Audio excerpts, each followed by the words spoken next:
Speak sponsored by rxcardclub.com. Get a free prescription drug card and save up to 85% on prescription drugs. rxcardclub.com, Steel Cut versus rolled oats. Which is better for protein, fiber and digestion? Steel cut oats and rolled oats have very similar nutritional value, with only small differences. Steel cut oats have slightly higher fiber content, 4.8 grams versus 4 grams per 40 grams serving. Both contain around 5 grams of protein per 40 grams serving. Steel cut oats may have a slightly lower glycemic index and digest more slowly, which can be beneficial for some people.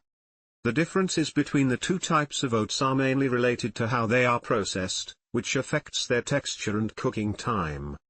Both steel cut and rolled oats provide health benefits such as supporting digestion, heart health, and fullness due to their fiber and beta-glucan content. The best choice between the two depends on individual preference and tolerance, as some people may find one type easier to digest than the other. rxcardclub.com. Get a free prescription drug card and save up to 80% on prescription drugs. Less than /speak.